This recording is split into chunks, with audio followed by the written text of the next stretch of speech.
welcome to the game Philosophy, and today I'm wanting to talk about 5 simple steps to becoming a great philosopher, or a well-rounded philosopher. But first, let me apologize for not posting in 3 months. The big reason for that, my technology has been giving me problems, and I'm not even sure if this video will upload, but this is my laptop, and I'm hoping that it will upload, because I can't use my desktop anymore, because my webcam broke. So anyway, oh yeah, I can't use my Pixel much anymore because that takes up a lot of battery. And let's be honest, that's not something I really want to do per se with my Pixel. And I'd rather give gesturing a try. So let's talk about 5 simple steps to being a well-rounded philosopher. So first step, you're going to want to read a lot. And when you're reading, always think about things in a categorical sense.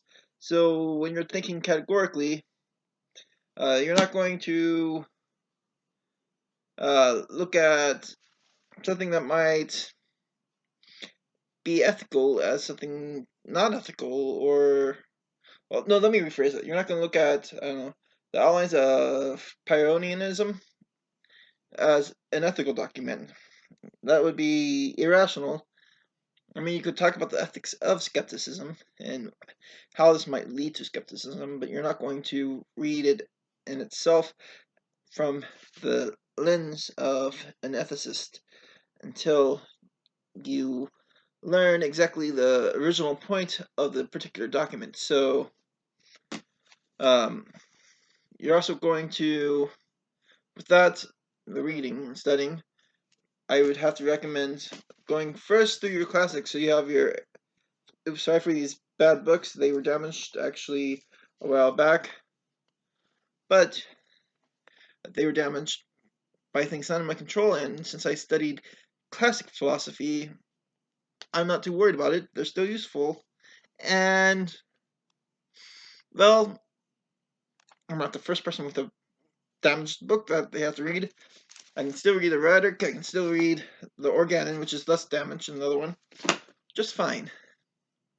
So, you're going to want to read the classicals. You're going to want to read Aristotle, Plato, Seneca, and all these other guys.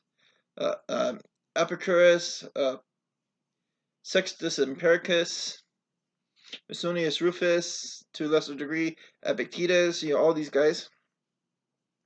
And you're going to want to start from these classicals and you go up to medieval philosophy, then Renaissance and modern philosophy, then you work your way up to the contemporary guys.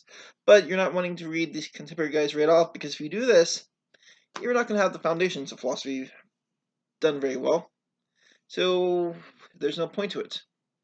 Alright, so after you read and you're doing it in a systematic way, you're going to want to make sure study particular categories such as logic or ethics, and eventually try to systemize things and develop your way of thinking. And when you're developing your way of thinking, you're looking at all these different types of information, and you're always questioning, having a little analysis or dialectic within your mind. And as you're doing this, you're looking at this information, what's true, how it interacts, what is truth. You're wanting to define all these things all together.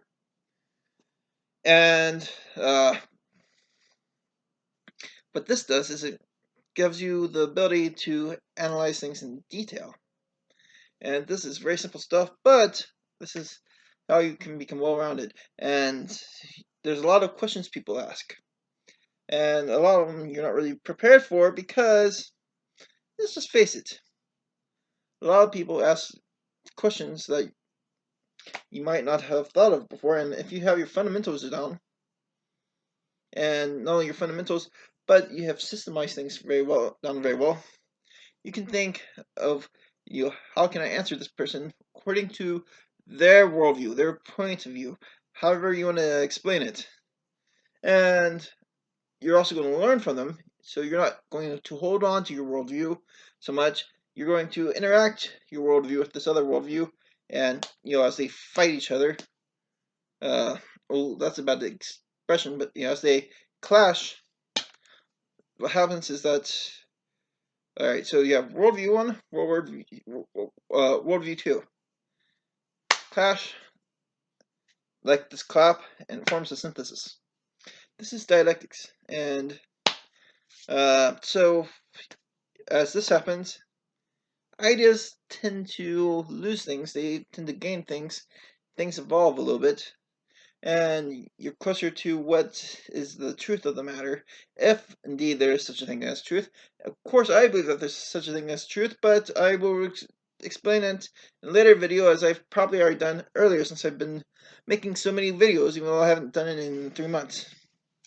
Alright, so I've got 2 of these done. So reading, systemization, you're going to want to praxis. So praxis is the art of putting theories to reality. Now, you can tell someone, for example, an ethical justification all you want, but what is the purpose if you're not able to apply these things as they are in reality? So what is reality? I don't know. That's the thing. We have all these questions um, in our minds, and we're trying to connect the dots. And as part of connecting the dots, we have to look at things in the sense that moral facts are the same as epistemic facts. So, as we're looking at morals and ethics, we're looking at it in the case of, this is the truth. If this is the case, how does it work? How can I work it into my life? How can I apply it? And of course, to this particular degree, I'm a I kind of said with a moral realist because I'm a virtue ethicist who wants to give someone a good explanation of why I believe that in virtue ethics and all. And the simplest way for me was the moral realism, but that might not apply to everyone. But essentially, in my opinion, if you're not able to look at this theory as a tool that allows you to react more ethically and better in some sense, so you're not going to do much more than mentally conceive of things that are mere fantasies. And this is true both in ethics as well as in politics. In fact, if you look at Aristotle, his ethics, Nicomachean ethics, and the politics are actually documents that are kind of combined together. You can't really read one without the other. Well, you could, but you're not going to get the full story. The same goes with his rhetoric and organon. And so you get this idea. But this idea of the moral kind of interacts with everything else. The idea of epistemology reacts with everything else. The political reacts with everything else. Because, let's face it, philosophy is a complete system in itself. That's why a lot of people call philosophy interdisciplinary, because you're taking all sorts of sciences and you're weaving them together. It's kind of like a cook who's stirring a pot. I know that a lot of people use this as a analogy to being a gadfly like Socrates, but you're stirring this pot of different ideas. You're throwing in the ingredients. So you're throwing in ethics, you're throwing in politics, you're throwing in epistemology. Of course, you're looking at how would this make sense together. Otherwise, your recipe is going to be bad. So as you stir it, you throw them in rationally. You stir them up, you get your finished product. So that's 3 down. 2 more to go. And from that, since we looked at it in that sense of the reality and the systemization and the reading and study, the fourth point is actually more on the lines of being humble. If you're going to be doing any type of philosophizing, you must be humble, because there are people who may not argue well, who might have a good point, but you're missing it because you want to reduce their point to the absurd.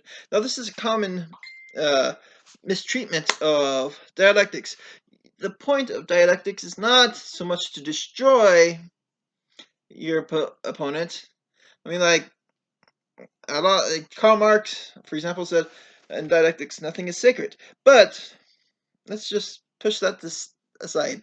That's bullcrap, because if you use that statement, which talks about how where things have to be thrown away in dialectics, that does not mean you will destroy your opponent's position. In fact, how can you even counter if you don't know what it is? In fact, let's show some charity. Let's ask questions to get the definition, to get the argument of your, I'm not going to say opponent, but your fellow out to a complete and more well-rounded stance, so that when you give your answer, you're able to say, well, I agree with this, I don't agree with that, and here's why. Then you say why. So you're going to want to ask stuff like, so what is your conception of this topic? How do you define this? Or you might want to ask, can you expand on this particular point, because I'm wanting to hear. And when you do this, you're not making anyone feel like an idiot. You're making people talk, and that's what you want. When you're talking, you're able to understand each other, and so long as you understand each other, you can come to a conclusion, and if not, you can revisit it later or whatever. It's no big deal. So, after being humble, and which also would include asking questions, of course, all this is about asking questions. My final point being a well-rounded philosopher, and this one actually is not as simple as the rest, but it's still quite important. You're going to want to not just do philosophy. You're not just going to want to be limited to philosophy. In fact, I mentioned earlier, that's an interdisciplinary subject. Using the philosophical sciences, I talked about it, but this time I'm going to go outside the box of philosophy and talk about sciences, histories. You want to talk about, of course, I don't know if I can say theology, because theology is historically a philosophical science, but I'll include it anyway. You're going to want to look at theology, pretty much anything that deals with worldviews, forming worldviews, any source of information that might help you examine things better, and you're going to want to study those very hard. And not only study those very hard, but should I say, you could even look at things like fencing or different games you could play. And when you're looking at these games, chopping everything up, you get to a better understanding of philosophy, because you can get more analogies going, you can get more information to be accessed as you're talking with someone, or even writing. Alright, so that's my 5 steps to being a philosopher in a well-rounded sense. So, reading, systematization. The third one was a good point too. Yeah, it's pretty much all of them. So, I just decided to change my ending, by the way. I did not forget them, but Have a good day. And remember to philosophize based off my 5 points, which are reading, systemization, looking at the reality of things, being humble, and the 5th point, which is, of course, looking outside of philosophy.